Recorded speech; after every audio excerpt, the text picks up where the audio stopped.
The Book of Enoch. Imagine a book that claims angels came down from heaven to sleep with human women, creating a race of giants that nearly destroyed the world. The early church banned it, not just because it was bizarre, but because it challenged everything they wanted Christianity to be. That's the Book of Enoch, a wild and apocalyptic text attributed to Enoch, the great-grandfather of Noah. It expands on a short line from Genesis with shocking detail. In one of its main sections, 200 angels called the Watchers abandon heaven, marry human women, and father the Nephilim, violent giants who devour everything, even people. God eventually sends the great flood to wipe them out, but it doesn't stop there. The book also describes a coming judgment and visions of heaven. It introduces a mysterious figure called the Son of Man, who will punish the wicked and reward the righteous. Early church leaders rejected it. The stories were too extreme, and the cosmic drama too far removed from the emerging Christian message. It didn't fit their theology, so it was left out. Still, the Book of Enoch left its mark. The New Testament Book of Jude quotes it directly,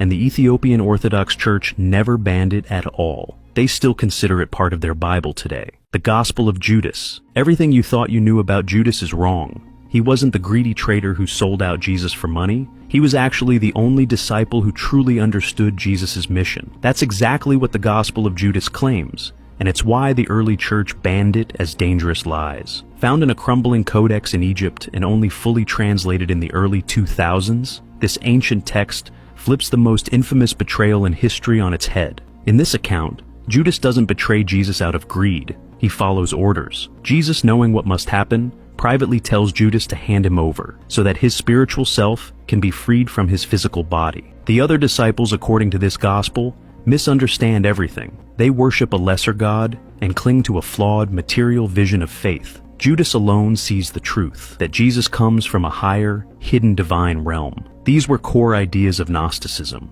an early Christian movement that thought secret knowledge was the key to salvation. And for the mainstream church, this was dangerous. It denied the value of Jesus' death, questioned the authority of the apostles, and turned Judas from a traitor into a chosen one. Declared heresy by the year 180, the Gospel of Judas was silenced for nearly 2,000 years, but its radical take on Jesus' mission still sparks debate today. The Acts of Paul and Thecla, a woman preaching, baptizing herself, and surviving multiple execution attempts. That was too much for the early church to accept. The Acts of Paul and Thecla was banned because it portrayed a female apostle defying the gender roles that church leaders were trying to enforce. This powerful story follows Thecla, a young noblewoman who hears the apostle Paul preach about purity and devotion to Christ. She's so moved that she breaks off her engagement, gives up her wealth, and chooses a life of radical discipleship. Her decision sparks outrage, and she's sentenced to death twice. First, she's tied to a stake, but a sudden storm puts out the fire. Later, she's thrown to wild animals, but the lions refuse to harm her. These miracles convince many that she's protected by God, so Thecla begins healing others and baptizing herself, all without male supervision. And that's why the story was banned. It didn't just tell of a woman's faith, it showed her leading. In an era when church leadership was being consolidated under male authority, Thecla's independence was seen as a threat. Despite being excluded from the official canon, the text spread widely, especially among early Christian women, who saw in Thecla a model of courage and spiritual power.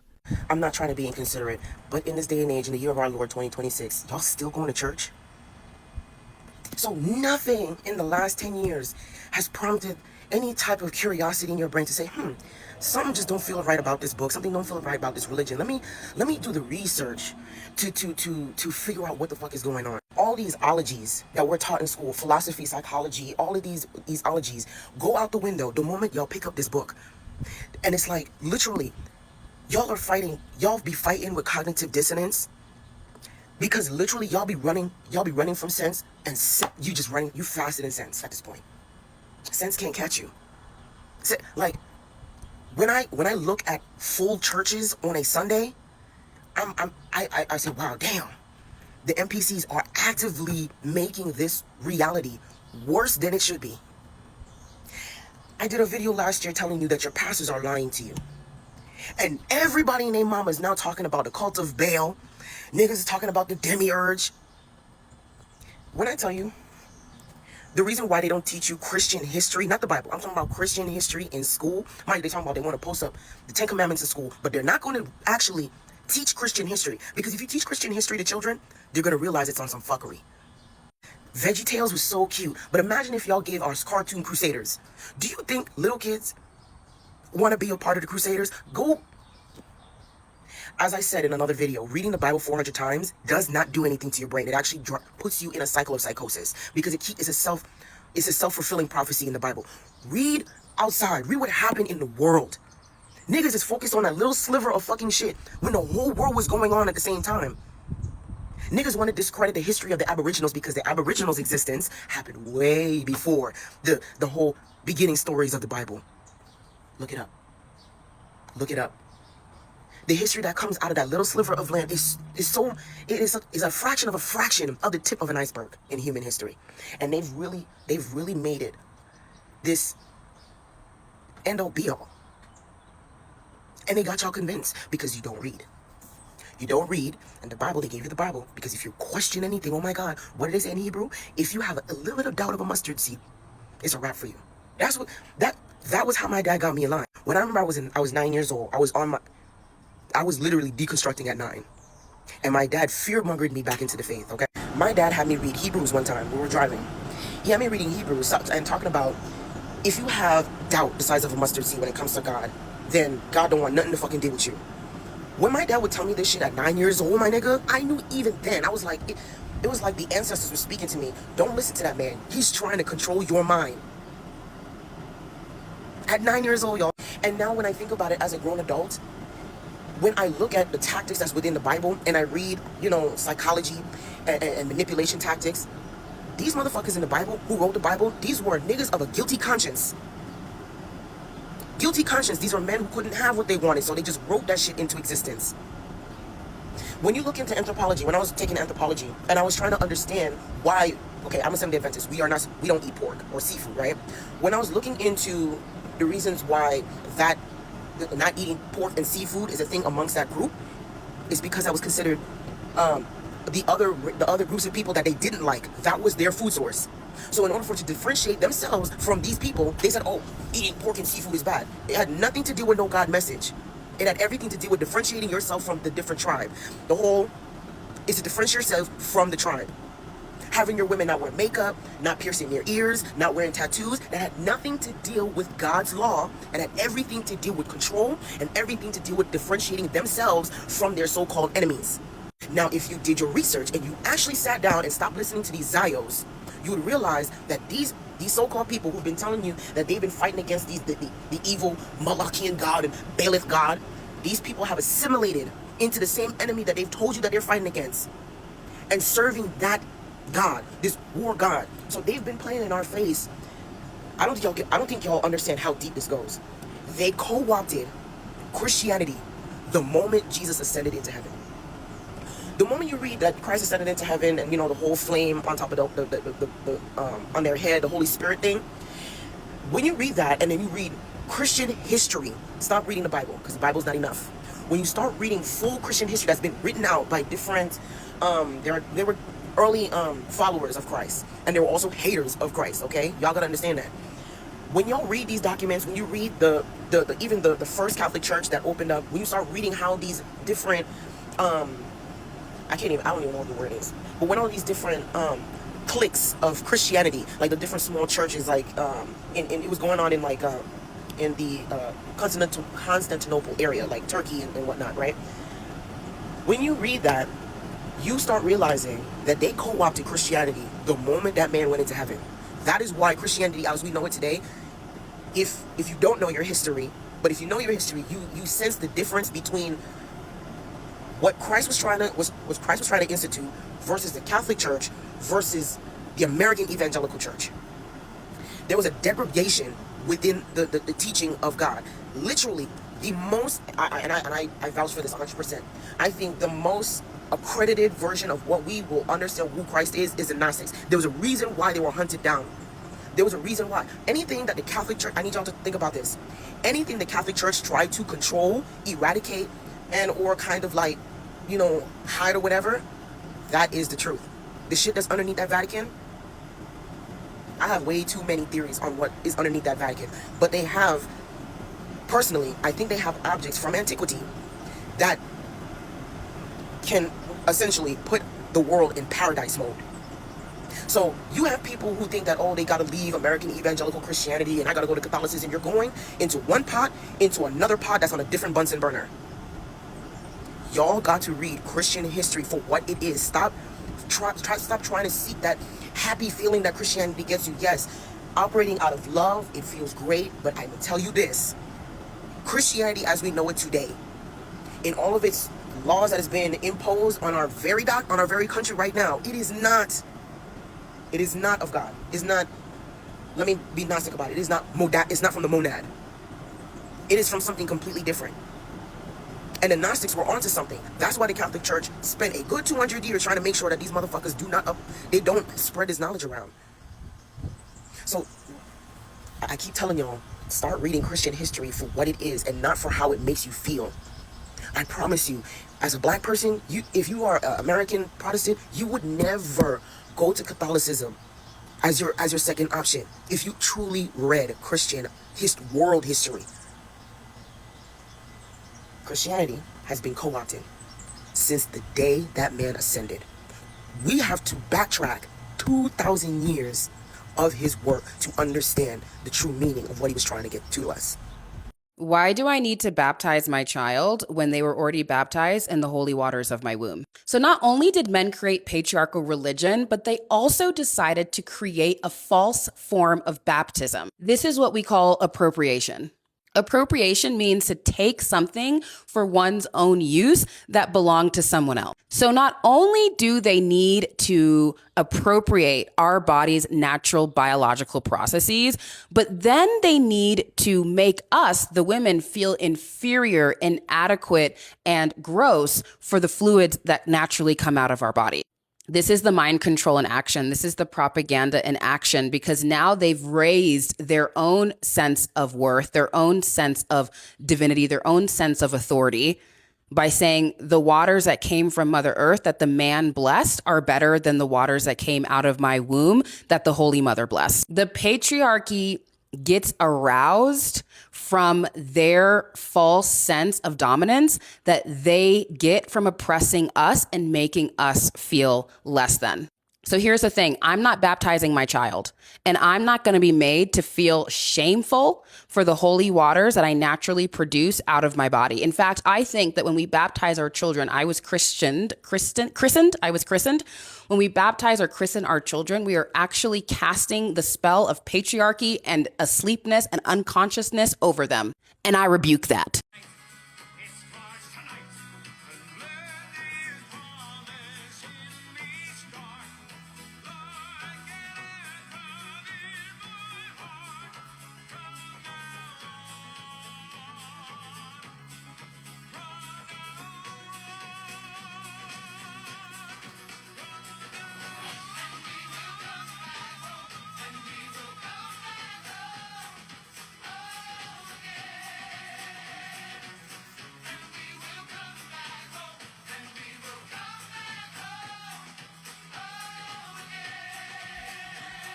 I recently debated 20 Christians as the singular atheist in the room, and they were all women for context. And one of my prompts was that Christianity is inherently patriarchal and therefore harmful to women. So there's two ways that you can kind of argue that as like my opponent in this debate as one of the Christians. Either that Christianity is not inherently patriarchal, or that patriarchy is not harmful to women. To argue that patriarchy is not harmful to women is to say the same things that a woman says when she's in a domestically abusive relationship. And I don't say that with judgment or shame. I've been there. A lot of us have been there. And I remember that there were women outside in my community who were saying like, hey, I think this guy is like abusive and like treating you like dog shit.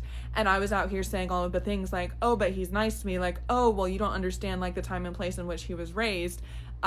You just don't get it. Like, all of the same things were said. You can go see this debate yourself. Like, they're saying like, well, Jesus was standing up to tyranny and he was like really nice to women.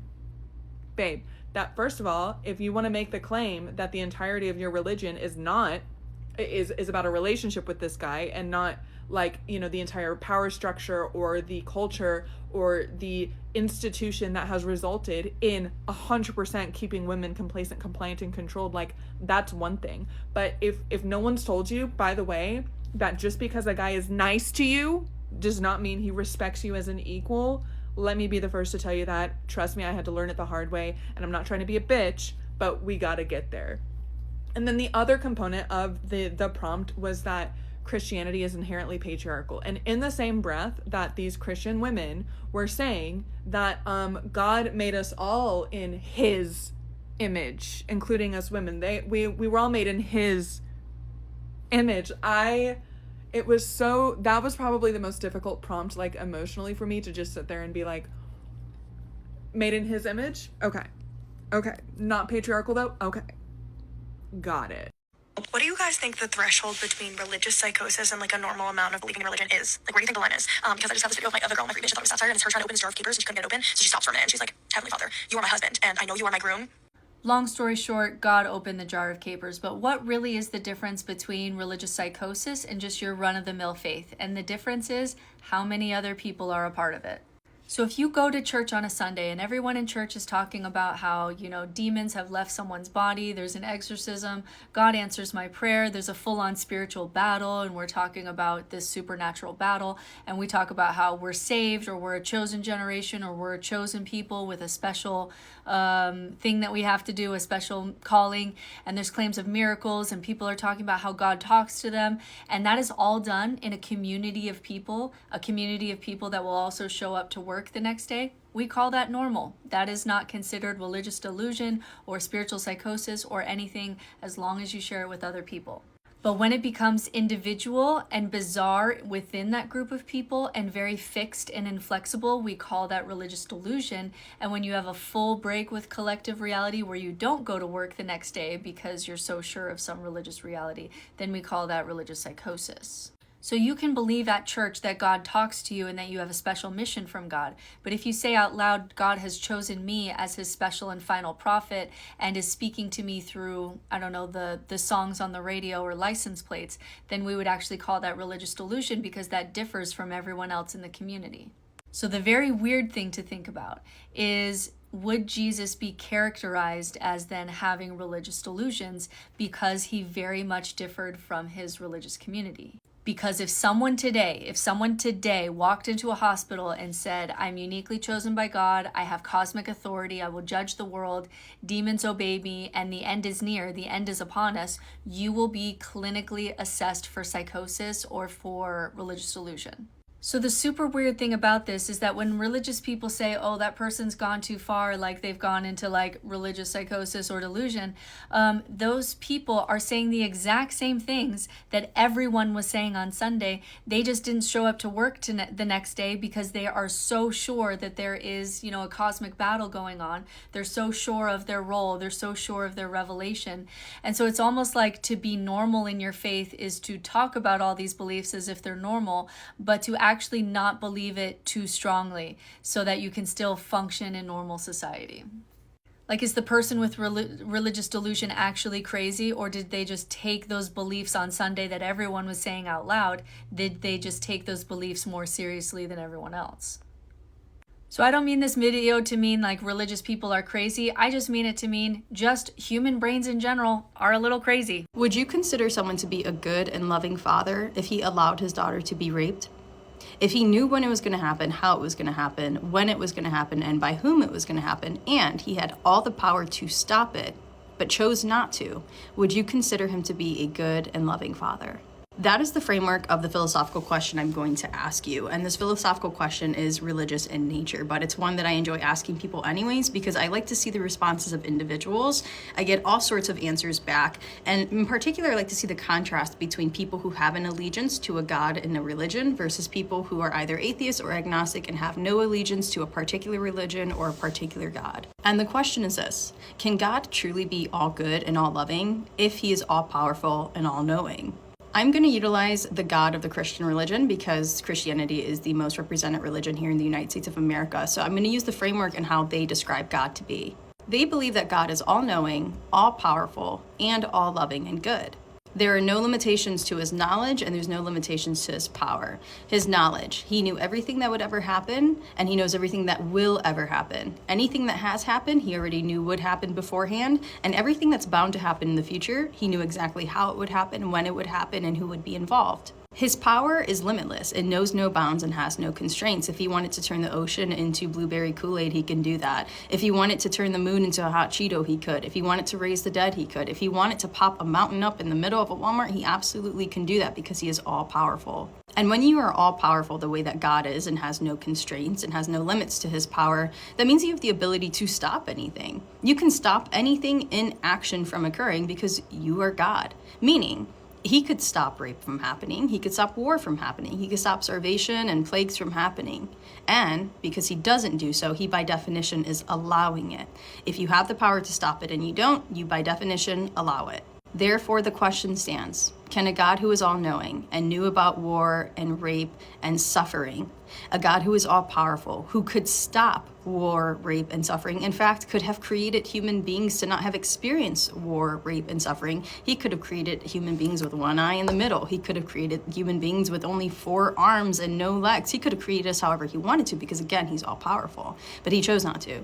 He chose to create human beings in the way that they did, knowing that they would succumb to rape, knowing they would succumb to violence and war and death and genocide. Can a God who knew that was going to happen, created us knowing it was going to happen, and currently allows it to happen, truly be defined as all good and all loving? I always like to go back to the first question you ask. If a father decided to allow those sorts of things to happen to his child, we would consider them to be a bad father, and we would not consider them to be loving. Because if we knew that the father had the ability to control it and stop it and chose not to, that would be considered bad parenting. Arguably, in some circumstances, that would be considered evil to allow. And that doesn't even get into the discussion of the idea of someone spending an eternity in hell, depending on how you view hell. Some Christians view hell as a fiery, burning pit that you spend eternity in. Some people view hell as, by definition, and I think what most theologians accept, is separation from God, so on and so forth. But nevertheless, it's going to be suffering for the rest of eternity. So now you calculate and account that into the idea of what God knows and what God allows. And can we truly say that God is all-loving and all-good while being all-powerful and all-knowing? You get up and you open your King James Version Bible and you're thinking about Ethiopia? Can Ethiopia rest? Black American Christians, can y'all let Ethiopia rest? Because y'all do not speak Amharic. Y'all have never been to Africa. The only version of Christianity that you know is European Christianity, the King James Version Bible that you grew up reading. Why do y'all keep talking to me, Christianity started in Africa, Christianity from Ethiopia, and you've never even met an Ethiopian? King James is from England. He was a king in England. That's who revised and wrote your Bible and signed off on it and commissioned the translation of that Bible. That's why it's the King James Version.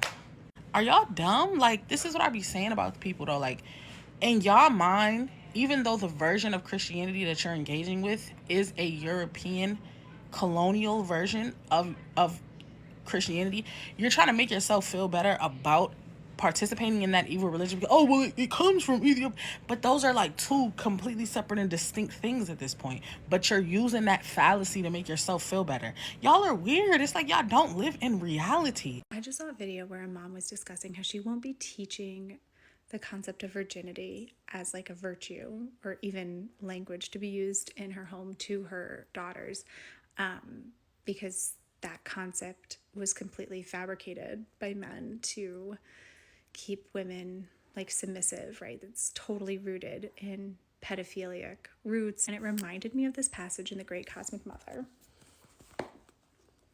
which like I talk about non-stop and cannot shut up about. It's on page 158 in the chapter Women's Culture and Religion in Neolithic Times. And the authors say, ancient moon priestesses were called virgins. Virgin meant not married, not belonging to a man, a woman who was one in herself. The very word derives from a Latin root meaning strength, force, skill, and was later applied to men, virile. Ishtar, Diana, Astarte, Isis were all called virgin, which did not refer to sexual chastity, but sexual independence.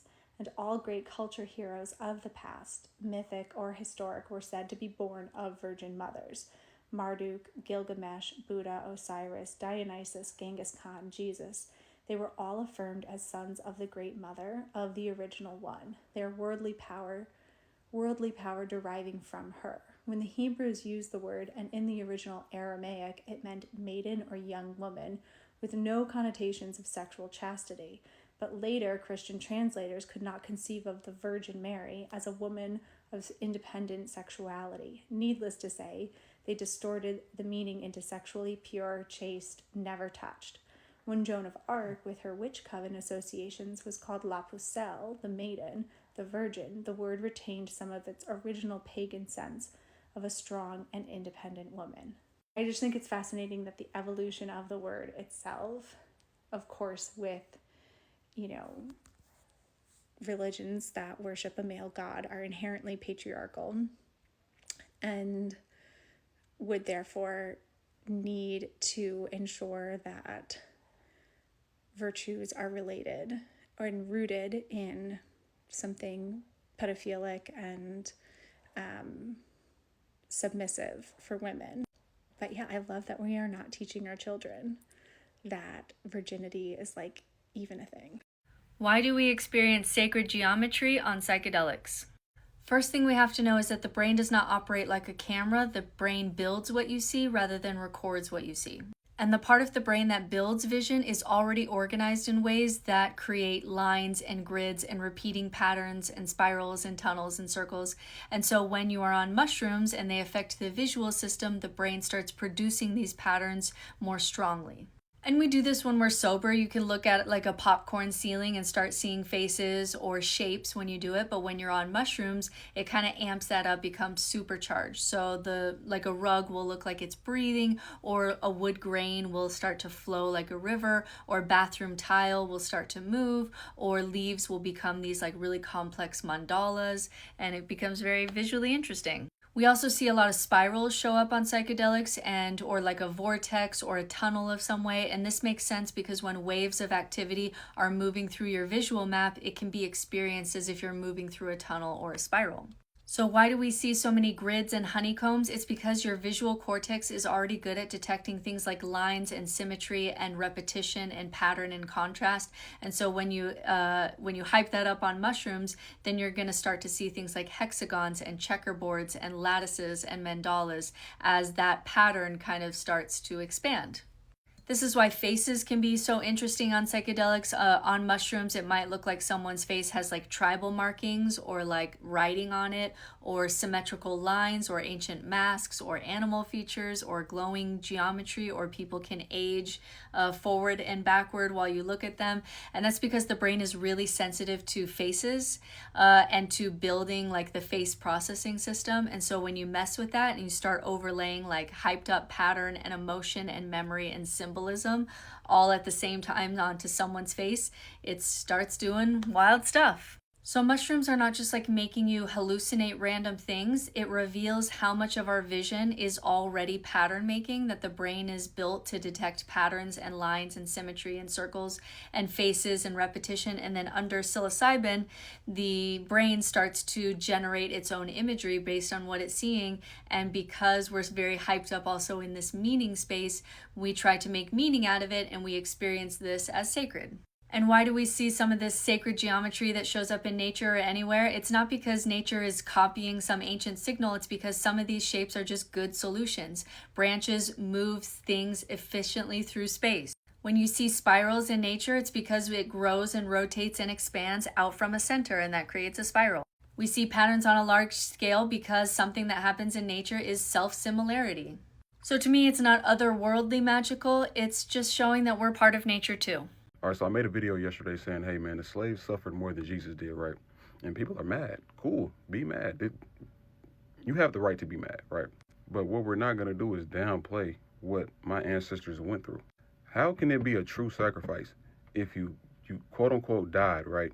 Came back to life for 3 days, walked on earth for 40 more days to show yourself to your followers and be around people, and then you ascend to heaven. It's not even, you never really died like that. You didn't. It was God's plan to resurrect him. So it was pointless. It didn't do nothing. And also sin is still here. People are still here disconnected from God, whatever, through sin. It didn't work. It was pointless. So then we go to slavery, right? Where my people went through hell, right? They were eaten, beaten, traded, raped, put through everything. Hard labor for free, beaten. Like I'm telling you, hung, skinned. They called it skin leather. They were making clothes from their skin. They would tie a man upside down, cut his genitals off and put it in his mouth. Jesus didn't get skinned and eaten. Well, y'all say eat his flesh and drink his blood. But on to another point. That didn't happen to dude for 400 years, for generation to generation after. He came back to life 3 days later and went to heaven. And then not only that though, right? They fed the Bible to my people so they could truly submit. The Bible says here, I think it's in, what is it, Ephesians? Obey your masters, obey your earthly master. But then they proceed to say you're all equal under God's name, all equal under God. Huh? And then not only that though, they say, hey, Jesus is gonna return. Imagine if my people were sitting here truly waiting on Jesus to return. We would have still been in slavery right now. Then y'all sitting here talking about some, yeah, man, he died so we can have eternal life. Okay, if eternal life was really a thing, right? And eternal life was just so good, why did God bring Jesus back to life? Why didn't he let him pass away and just take him to heaven that way? Huh? If eternal life was so sweet, why did God resurrect him and bring him back to life and then bring him to heaven? If eternal life after death was really a thing. Y'all just think sometimes. If you believe in a God, there's no common ground that me and you will ever find ourselves on. You believe that there's one thing that controls billions and millions of choices and decisions that happen every single day. So you believe that God woke you up and blessed you today, but God didn't stop the United States and Israel from committing genocide on Palestine. You can tell me that God woke you up today and God favors you, but God wasn't stopping the United States from killing people on boats from Venezuela in the water. There's no way that you can tell me God is helping you, but there are countries in Africa that are still being fucked over by colonialism and by imperialism. But he saved you today. He woke you up today. He got you out of that poorness. Like, no, I will never. If you believe in a God or an afterlife or any religion, there's no common ground, once again, that me and you will ever be on.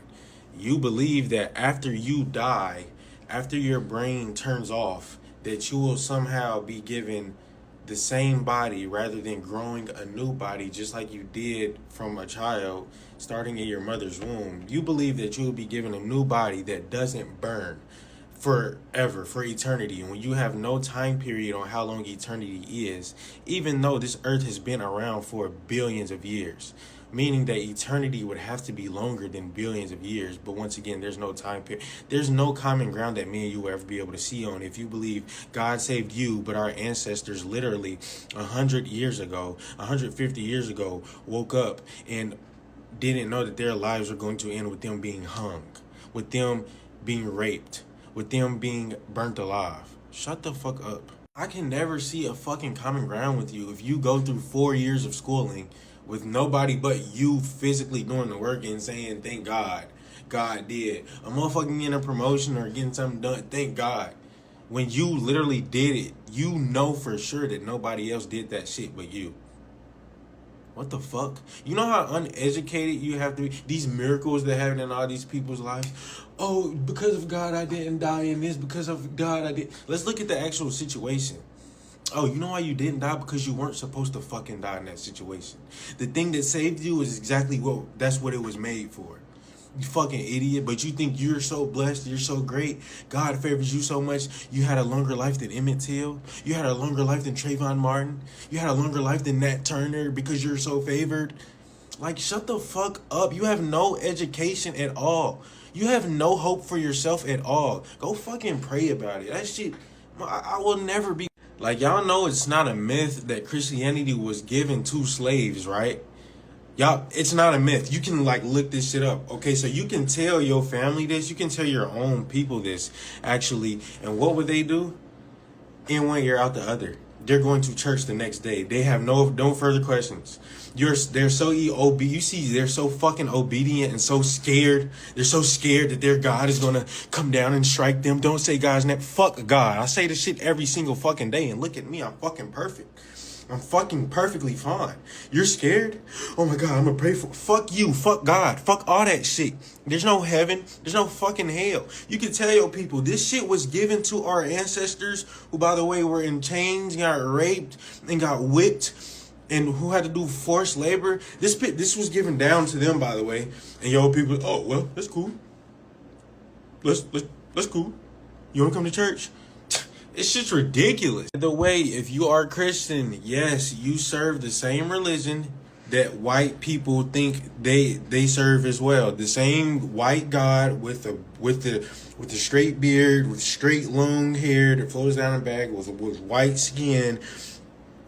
There's only one God that y'all all serve, and you're serving that same God that racist white conservatives and the KKK and all of them serve, all of them pray to, and all them, they all go to church too.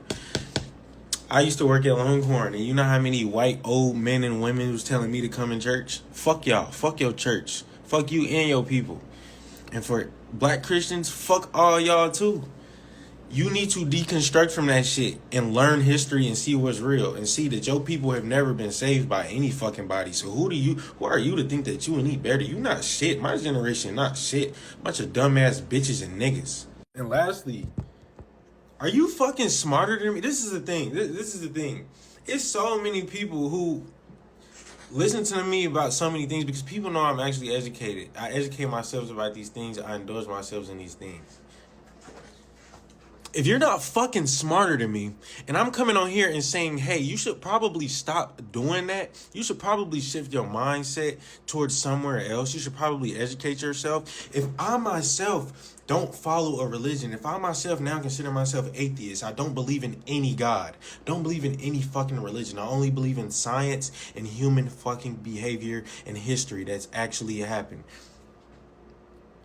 If I'm saying that and you're not fucking smarter than me and you continue to believe what you believe after knowing you're not fucking smarter than me, just admit you're fucking dumb. Please, just admit you're stupid. Thank you. Let's just leave it there. You're fucking dumb. Why would you do that? Why would you do that? Why? Why would you do that? If I'm being honest, if I believe in demons, I believe that when I left Christianity, the devil left me, because there is some deity attached to Christianity that is evil. I'm sorry. The way that people act, how ritualistic they get, and it's so crazy because we were looking at Satanists and spiritualists as the ones who are weird and blood-sucking vampires, but this is what Christianity does. And then it's just like how obsessive they can get. I don't think these people understand that true love doesn't need obsession. True love doesn't need self-abandonment. True love doesn't ask you to worship. If I was an all-knowing and all-powerful God, then I fucking know I'm the shit. I don't need you to tell me. Like, you know what I mean? And I feel like people fail to understand demons ask for worship. All demons ask for some form of worship. And I'm not saying the deities that you claim are demons because you're scared. I'm saying a demon asks for worship. A demon asks to consume you. A demon asks to possess you.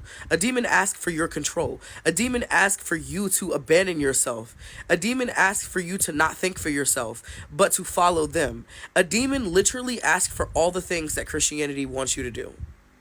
Is nobody seeing this? Like, listen, I'm not a conspiracy theorist, like, to the extreme, like I used to be, but I very much feel like there is a deity attached to Christianity, and that a lot of the followers, the ones that are not rooted in love, because I believe there are Christians that are rooted in love. However, they will never give me that same extension of, like, the fact that there are some spiritualists who are just not evil. But hey, here it is. It's cool. I don't need anything in return.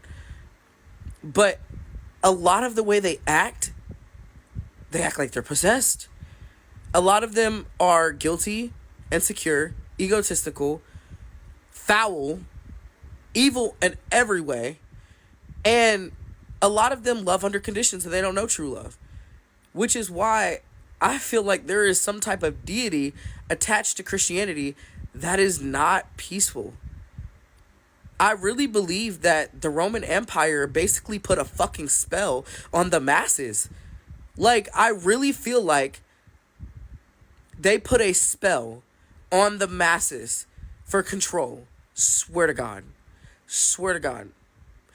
Because my thing is, you can listen, and I don't know one Christian except, like, okay, my bad. I don't know one overly religious person that has sat and asked God who he was without the perception of who they thought he was. Not once. They always had a perception of who God is before they talk to God. So in your mind, you're not going to really think you're talking to God. You're basically talking to the version that you've already made up of God. I don't know. I sound crazy. I'm probably just crazy. Honestly, in the conversation of who suffered more, Jesus Christ or the slaves, listen, man, I understand personal beliefs, but if you say that Jesus Christ suffered more in the weekend that he spent being crucified than the hundreds of years of slavery, like American chattel slavery, you are either lying or you're misinformed. And I feel like a lot of people are misinformed about slavery. I think a lot of people just think it was just buying and selling people and then whipping them here and there. No, it was much worse, actually. It was much, much worse. People were like made into shoes and couches, and their hair was used to like stuff the couches. They used babies as like alligator bait. They were breeding human beings, like breeding human beings. Jesus suffered for like 3 days, and then he came back to life. Like, I don't think it's that much of a comparison, bro, to be completely honest. I haven't even scratched the surface on the cannibalism. It makes me so angry. And guess what? It didn't fucking end with the Emancipation Proclamation. That was a great start, but it didn't fucking end. I think what makes me so fascinated about the Epstein files is this right here, right? The Black American plight. You have Black American history, true, unfiltered history, right? And then you have the Epstein files. It's not different. The victim pool for specific sadistic acts just shifts a bit. Black people are no longer good enough for certain things for them these days. When we talk about the actual history of this country, we rarely talk about how most of that stuff didn't stop when Abraham Lincoln freed the slaves, right? It didn't just stop happening because he said so. Who was going to check to make sure any of it was actually enforced? On top of that, we never had any sort of underclass revolution here. Nothing has ever truly been done about what those people were doing. They just comfortably, continuously choose their successors, right? And cozy up to the families of old money for security, to secure the status quo. The people in power never change, but parties do. Certain practices in money flow are never disrupted. The power dynamic is never disrupted. Not in this entire country's history. Nothing has ever been done about any of that. The stuff you see in the Epstein files is the same and has been the same for hundreds of years. The only difference is because no one else was going to stop them, they decided themselves to stop doing those particular things to black people. And now they just do it to little white kids because their racism has shifted a bit. I think that's why the files just never surprised me. It fazed me deeply, but it makes sense to me. This country never had any sort of cultural, any sort of communist revolution to come to terms with its history. Anything anti what it's always stood for. They just always allude to being better, right? Allude to growing. And everyone just goes along with it. The United States of America is ruled by cannibalistic pedophiles who molest babies with the umbilical cord still on. I know a lot of people let content creators read that kind of stuff to them, but you really need to log on and go and read those files for yourselves. It is all just chattel slavery. It's all the cultural practices and the sadistic practices passed down through generations and generations. They just kept doing it. The Epstein class just remixed their pool of victims. And it's not to say that black people aren't their victims anymore. It's just that when it comes to the rape, when it comes to the consumption, that's just not something that they particularly have a taste for anymore. Nigger flesh is, I believe, the term I saw when I was going through. Those types of people are still in charge here.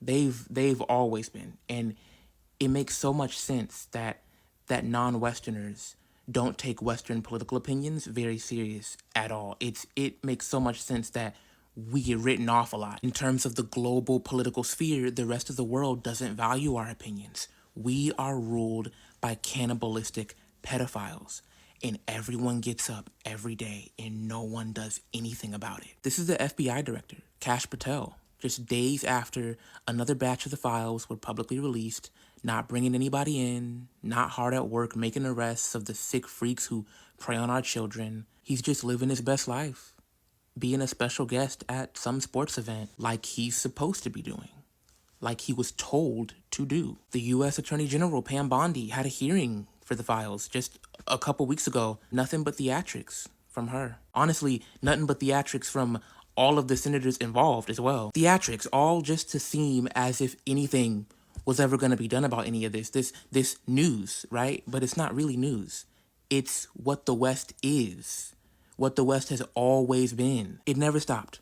None of it ever stopped. It just shifted, and that's enough for people because it doesn't affect them. It's just cycles of playing the same game and upholding the literal same exact system, like the two-party duopoly Republican Democrat bought out by the same five rich guys ass system, and I have to listen to it every single day. The world has to listen to it every single day and pretend like the neoliberal American structure deserves a seat at any table, like our judgment or criticism deserves any weight. Entire history of being ruled by nothing but cannibalistic pedophiles who molest the babies with the umbilical cord still on, or at the very least, ruled by people who were fully aware of that reality and had no intentions of doing anything besides protecting that class of people. But our citizens have something crazy to say about everywhere else in the world. Iran, China, Venezuela, Cuba, the DPRK. The nerve to call everywhere else in the world a dictatorship, to choke the planet and then judge them for how they breathe, when we live in the worst place in the world, and that thought rarely ever crosses y'all's minds. Damn. Have y'all seen this video? I made a video on talking about how the sexual deviation of white men traces back from slave days when they were literally raping black men, women, and children consistently, brutally, and daily. And when they lost the right to rape black men, women, and children, they moved on to their own children. And that's what we're finding out now, that the fucking country and the world really is run by PDFs who rape fucking children, okay? Now, I agree with a lot of things that she said in that video. However, I don't agree that they started with us, as I truly do believe that the first victims of the white man was his wife and his children. Let me cook, okay? I promise everything's gonna make sense after I'm done. If we can say, generally speaking, that the first victim for men, right, just mankind, was most likely his family. Same can be said for the white man. The first victims of the white man was his white wife and his white child. Any of the sick, twisted, disturbing urges that the white man could not suppress, he inflicted on his white wife and his white children first, because they were closest. You see, they've always been into that nasty stuff, the inbreeding, the touching of little children. They've always been into it. Slavery, American chattel slavery, gave them the justification to be able to continue without any accountability, without any guilt. When American slavery ended and they didn't want to stop, they just went back to doing it in their home. But they've always been doing it, and they did it with their own kind first. The earliest record of inbreeding comes from studying Neanderthals. Guess which races have Neanderthal DNA? There's only one group of people who do not have it at all, right? See, they say that now it's Asians. Following directly after is Europeans. But see, they also say that ancient farmers, ancient Europeans, they had the highest percentage of Neanderthal DNA, but since then, the numbers have lowered. Anywhere from 50,000 years ago to 120,000 years ago, you will find records of inbreeding with Neanderthals. humans and Neanderthals. And then they showed you, well, I told you the races that have Neanderthal DNA, right? So this pattern, this way of living, this way of doing things, it's still present in a lot of populations today, which is why we still hear about it today. Now, the earliest record of an STD major outbreak, which took place in Europe, happened between the years of 1494 and 1495 with syphilis, right? All of these dates are important because I'm trying to build a timeline here. I'm trying to show you guys that it started with them. They were doing this shit to their own kind because it was present in their own kind. They moved on to doing it to us during American chattel slavery because they wanted to be absolved of guilt, absolved of accountability. They wanted to feel like they had the right to be able to do it. And then when American chattel slavery ended, right? When it ended, they just went back to doing it to their own kind. They went back to doing it into their homes. They went back to doing it amongst themselves because they refused to repent and stop from their wicked, nasty ways. Back to what I was saying though, whatever nastiness they were doing in Europe caused the first major STD outbreak in the world, right? With syphilis. This was in 1495. So by 1495, they knew whatever they were doing was creating STDs. Still did not make them stop though. It still didn't make them stop. Now let's touch on the inbreeding real quick, right? Do you guys know about the Spain Habsburgs, the Spaniard Habsburgs, right? That inbreeded so much that it ended their line and it produced what we now call the Habsburg jaw, which is a clear indication of inbreeding, right? Inbreeding, interbreeding, right? Okay. Their reign was from 1516 to the 1700s. In 1494 to 1495, you have the first major STD outbreak. By 1700s, you know inbreeding is not the way to go. We shouldn't do it because it's proven through the Habsburg line, the Spaniard Habsburg line, that it resulted in genetic defects and genetic mutations. You knew it was wrong, but they still did not want to stop. Do you know when American chattel slavery started? In late August of 1619. They did not meet us, find us, and become evil and nasty. They were already evil and nasty. They've been wicked and nasty, and they knew what they were doing is wrong. They knew that they needed to stop. As evolution was showing them that they needed to stop, they created STDs through these practices. They created a gang of mutated humans through this practice. But they didn't want to stop. And because American chattel slavery is built off the premise of dehumanizing the enslaved Africans, they were able to continue doing it. This was the loophole. If they didn't see you as human, what they were doing was no longer wrong because you weren't human. With American chattel slavery, these nasty, sick individuals were able to experience the full extent of their nastiness, of their wickedness, because they had absolved themselves from guilt, from accountability. And when American chattel slavery ended, when it was abolished, because they got so used to that nastiness, to that sickness, they didn't stop. They just went back to doing it inside of their homes.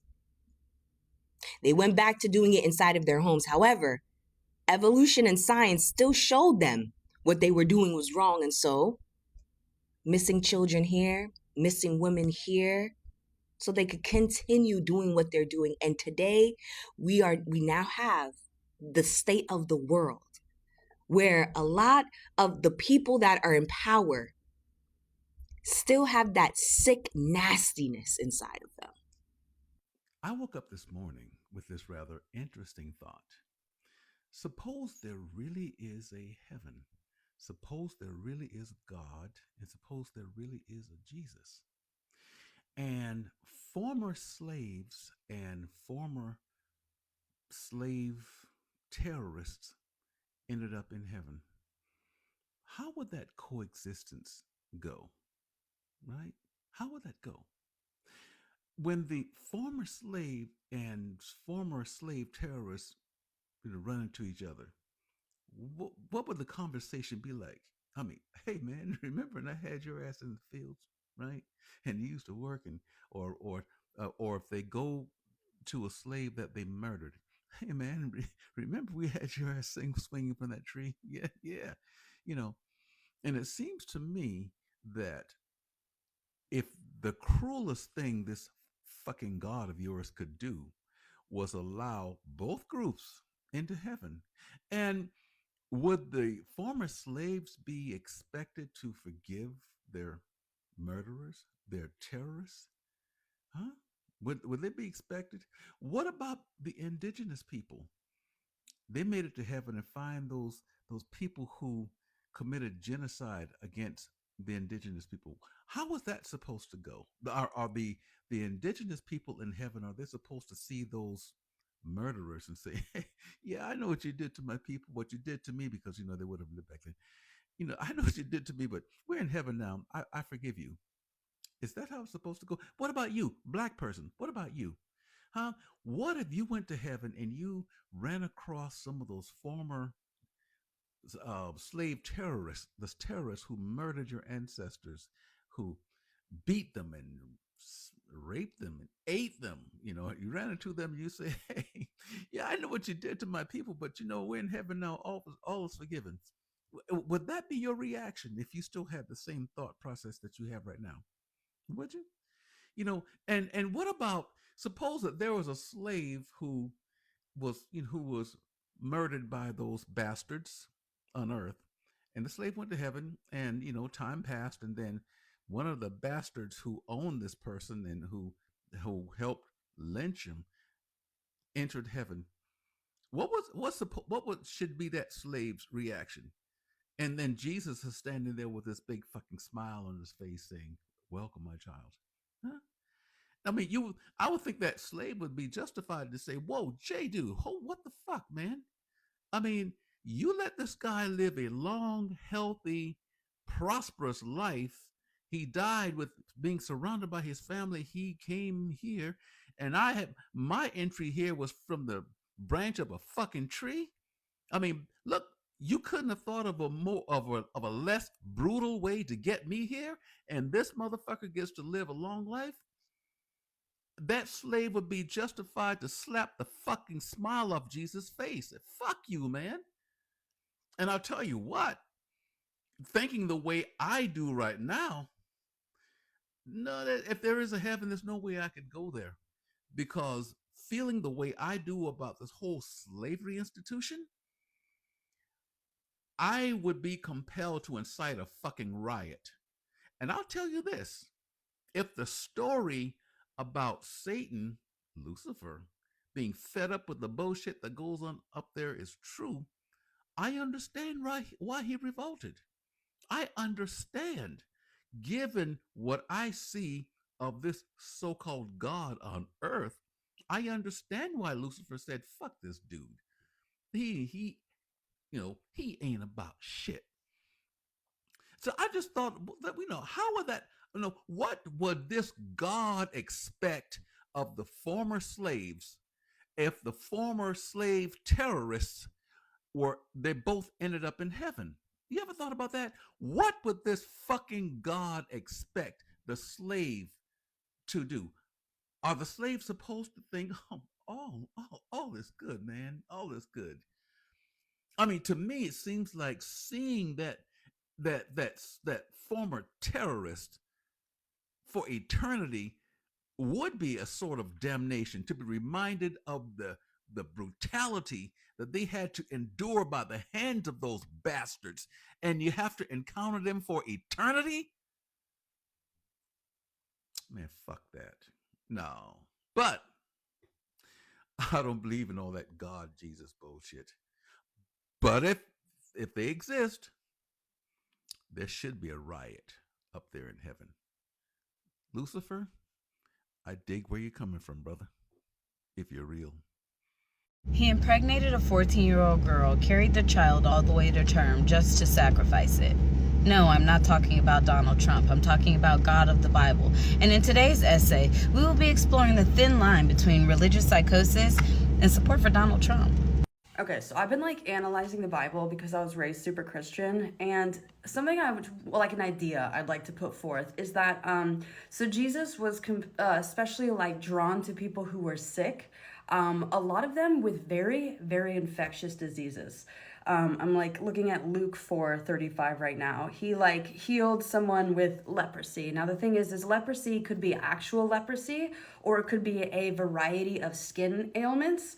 A lot of them were highly contagious, but it says leprosy described a variety of skin disorders from psoriasis to true leprosy. The symptoms could be mild with white patches on the skin or severe with oozing sores and loss of fingers and or toes. For the Hebrews, the disease left its victims ceremoniously unclean, unfit for worship. Anyone who came into contact with a leper was also considered unclean. Therefore, lepers were kept isolated from the rest of the community. Since a leper was not allowed in the city, the healing probably took place on the city's outskirts. Lepers were forbidden to approach other people and were required to call out unclean to prevent accidental contact. Jesus, however, touched the leper and healed him. So Jesus has been run out of a couple cities. And apparently, in like their words, they're like, oh, because, you know, they're unbelievers, they're non-believers. I think if they heard about Jesus specifically seeking out the incredibly ill, touching them, and then most of the places of worship are densely packed areas with a lot of different types of people. So like I don't think a lot of these people running him out of the city were like, oh, we don't believe that he's got. I think that they were literally like, dude, this is a massive health hazard.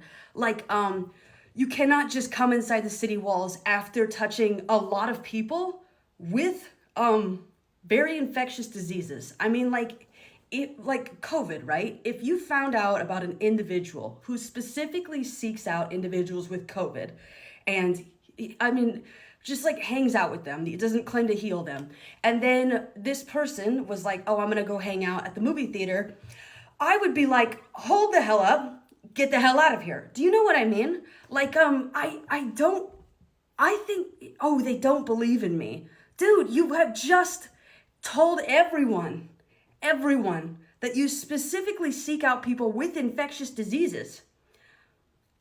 I would not want you around either. Do you know what I mean? No, because God will kill you. No, he will literally kill you. If God is real, there isn't a single person God hasn't killed. He literally said he's punishing every single human being with death. I'm not sugarcoating it. I'm not saying any other words. I'm saying it plain how it is. Do not play with God. God sent bears to tear apart children for making fun of one of his prophets. I know, right? He gave children an absolutely brutal death for something as silly as calling somebody bald. And yet we watch him let terrible, horrible people who touch kids, people who murder, live to die of old age. Hell, he even let Hitler live to be 56.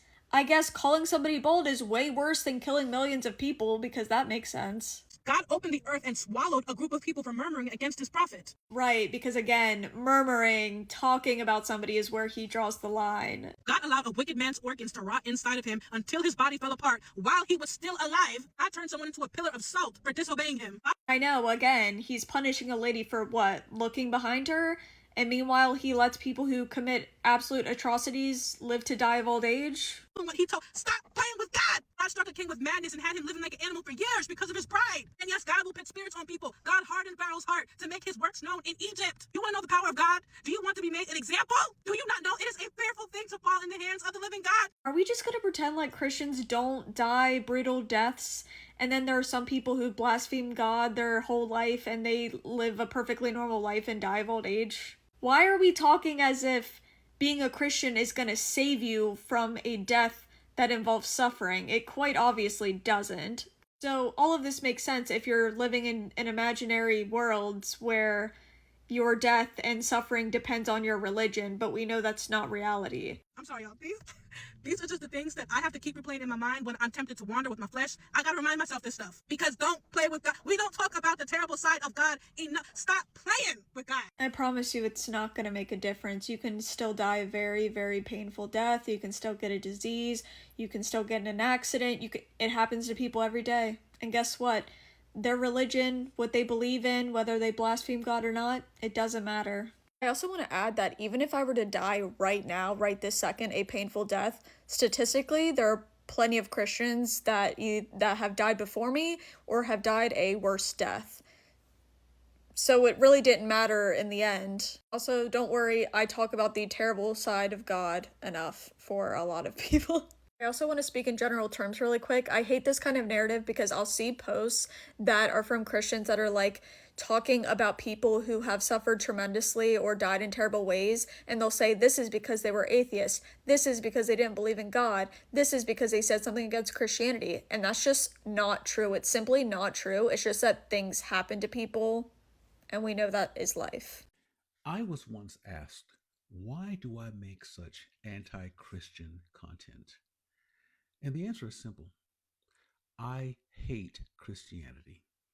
I hate Christianity with a passion. I hate Christianity because Christianity is a tool of white supremacists. To worship Christianity is to advance and worship white supremacy, and I refuse to do that. Christianity was not native to my people in West Africa. Christianity was not native to the indigenous people of North America and South and Central America. Christianity is not native to any land. Christianity was created in England, and it was spread through colonization to other lands, forcing those people to abandon the religion of their people and adopt Christianity. Adopt or die. That's the choices they had to face. And in the United States of America during slavery, our ancestors were forced to adopt this white Christian God. They were forced to believe that they had to suffer on earth, but their reward would be waiting for them in heaven. And unfortunately, even though legally slavery no longer exists in the United States, but mentally or psychologically it does, because too many of my people, black people, they hold on to this Christianity for dear life. Christianity is not indigenous to blacks or Hispanics, really. But Hispanics worship whiteness. Let's be clear about that. Hispanics worship whiteness. Blacks, we don't want to worship whiteness. So what do? We appropriate it. We say that, well, Jesus was not white. Jesus was black. No, Jesus was not black. If he existed, he would not have been black. Instead of rejecting it entirely, blacks decided to appropriate it. We're going to say Jesus is black. We're going to say that everybody in the Bible was black. We're going to say that blacks are the original children of Israel.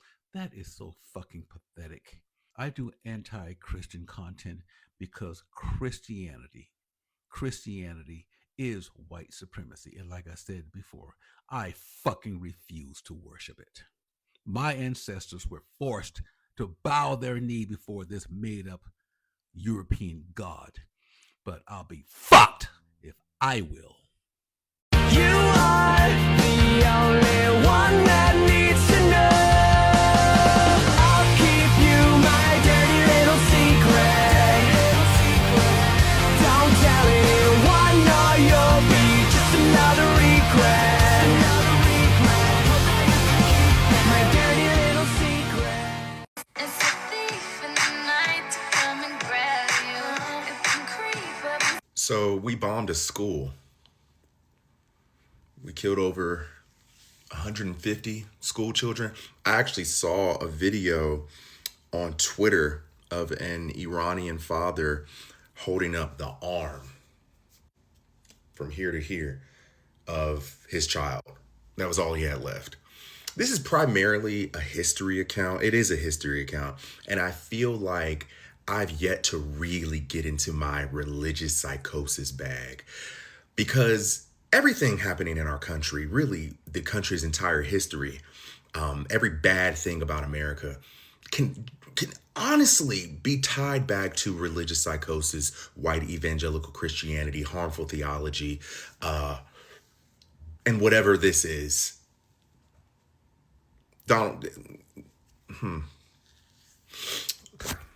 Unpopular opinion, I think they should die if they fuck with the children. I think we should take them out to the center of town and torture and kill them. I think we should make them suffer, make them eat their shit for supper. I wanna see them squirm on stage and make them scream out for their mother. Send them back to the earth, back to the dirt, that's all that they're worth. Transmute all of the pain and the hurt, now they serve God as rebirth. Love and light is for beginners, time to point. Today I'm going to be responding to a video that Theus Brooks reacted to. Why would God create a tree that he doesn't want anyone to eat from? Exactly. I would have expected the devil to be more intelligent, but okay. Obviously, God put the tree there to preserve free will. He gave the option so we wouldn't be robots. So my issue is, free will is not technically tied to a tree. If God would have took away the unnecessary test, that would not have automatically made us robots. Also, Christians believe that when you go to heaven, your free will is sealed. After this state of free decision-making, your will is sealed. Or in other words, your will is so healed you would never desire sin. Or maybe the case that God just knows that every person who freely chooses heaven would freely persevere forever. So if this is true, that means God could have created that very system that he has in heaven here on earth. Made the tree to give us a choice. Okay, I'm gonna give y'all an example. Imagine me setting a piece of cake down in front of a baby and telling them not to eat the cake. Horrible example. A baby has no moral agency, but Adam and Eve did. If you just chatted with Haven, you would see in Genesis 3 they explicitly had knowledge to not eat of the tree. Everyone should educate themselves. A more educated example is like the government telling people not to steal or they'll go to jail. People know they shouldn't, and they know the consequences, so they couldn't blame the government for trapping them if they chose to do that. So my question here would be, how can Adam and Eve perceive something that they've never experienced before? If they were in a perfect world and the first death didn't happen until years after they ate the fruit, which is Abel, then how were they able to perceive that what they were doing was wrong or would lead to death? But let's just go off of the more educated example that you gave. Let's say that we took somebody from the Amazonian tribe that has never dealt with society before. If we put them in our society as we know it today, how long do you think it would take for them to break some kind of rule or law if they've never experienced it before? How would you cause the great flood to wipe out all the angels that are having babies with humans when you did the same thing with Mary? The angels' acts were unauthorized, demonic, and destructive.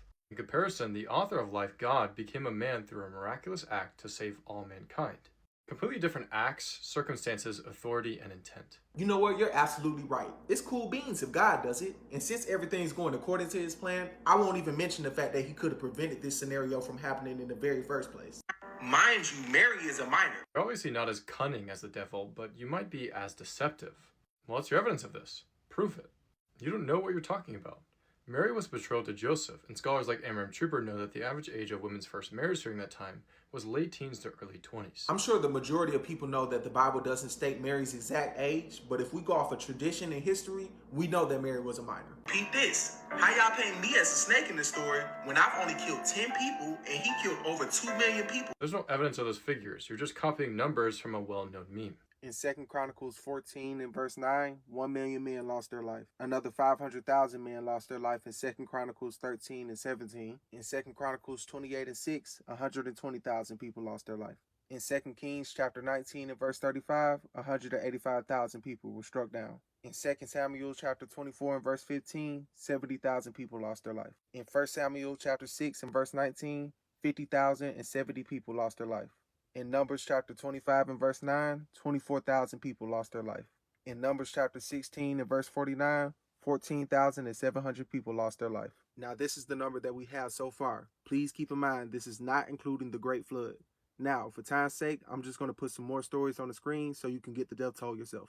Furthermore, not only is the devil constantly wreaking havoc, but the origin of all evil starts with him. How can it get worse than that? God created the devil knowing exactly what he was going to do in advance, and he did not have to create him. Secondly, the devil cannot do anything outside of what God already has planned. Lastly, yes, God has ended people's lives, but he has a right to do that because he created life. For example, if I start giving you $20 every day and then I stop giving it, you have no right to be mad at me. It was a gift. And so the same with our life and God. So with your logic, is it okay for a parent to take their child's life because they brought them into this world? If not, then why are you holding humans to a higher standard than you hold the God you serve?